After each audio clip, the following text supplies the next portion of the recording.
Gubernur Jawa Timur Khofifah Indar Parawansa mengajak warga, petugas gabungan, elemen lain, dan pihak perhutani memikirkan nasib hutan Gunung Lawu pasca terjadi bencana kebakaran, tak hanya fokus upaya pemadaman yang sedang dilakukan. Sebab pasca kebakaran hutan Gunung Lawu tentunya banyak berdampak atau ancaman bencana alam berupa banjir bandang, tanah longsor, matinya ratusan ribu berbagai tanaman pohon lindung maupun pohon produksi di wilayah Gunung Lawu. Maka dari itu, Gubernur Jatim menekankan instansi terkait berkolaborasi dengan perhutani dan elemen warga serta relawan lain agar melakukan prosiding atau penghijauan besar-besaran pasca kebakaran Lawu untuk menyelamatkan kondisi hutan. Pola prosiding sangatlah efektif untuk penanaman bibit tertentu, menyesuaikan kondisi medan dan kultur tanah yang cocok agar jenis tanaman cepat tumbuh kembang seperti semula. Selain itu, sistem penanaman tabur yang harus dilakukan dengan skala besar.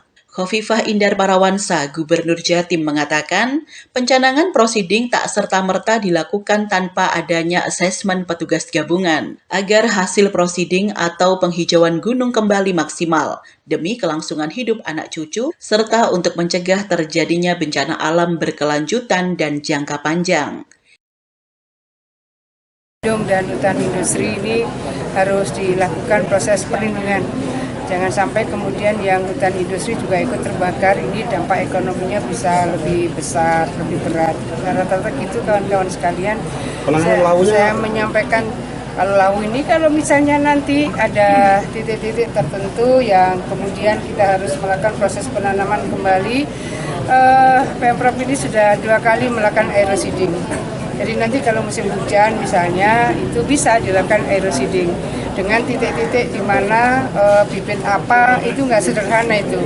Daerah tertentu hanya cocok untuk bibit tertentu, daerah tertentu cocok untuk bibit tertentu atau biji ya, karena kita taburkan.